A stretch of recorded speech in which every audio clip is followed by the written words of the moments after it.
چھپ کر صدقہ دینے والا رسول اللہ صلی اللہ علیہ وسلم نے یہ واقعہ فرمایا، ایک شخص نے دل میں پختہ ارادہ کیا وہ رات کے وقت ضرور صدقہ کرے گا، چنانچہ وہ صدقہ لے کر نکلا۔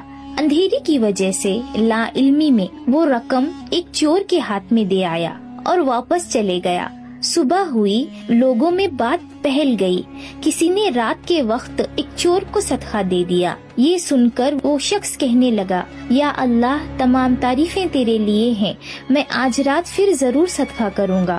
وہ دوسری رات بھی صدقہ لے کر نکلا اور اس مرتبہ نادانی میں بدکار عورت کو صدقہ دے آیا۔ صبح لوگوں میں چرچا ہوئی، لوگوں نے کہا زانی کو صدقہ دے آیا ہے۔ اس پر اس شخص نے کہا، یا اللہ تمام تعریفیں تیرے لیے ہیں، میں آج رات پھر ضرور صدقہ کروں گا۔ تیسری رات وہ پھر نکلا اور اس بار وہ رقم کسی مالدار شخص کو دے آیا۔ صبح لوگوں نے کہنا شروع کر دیا، کسی نے ایک امیر آدمی کو صدقہ دے دیا ہے۔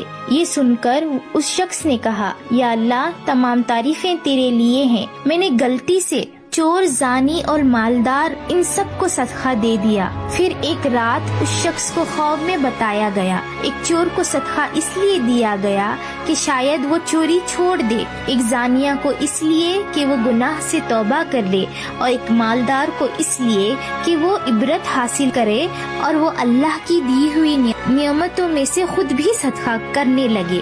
اللہ تعالیٰ بندے کے اخلاص کو قبول فرماتا ہے، نہ کہ صرف ظاہری نتیجے کو۔ جو صدقہ خالص نیت سے دیا جائے وہ کبھی بھی رائے گا نہیں جاتا، کیونکہ ہدایت دینا اور دلوں کو بدلنا اللہ ہی کے اختیار میں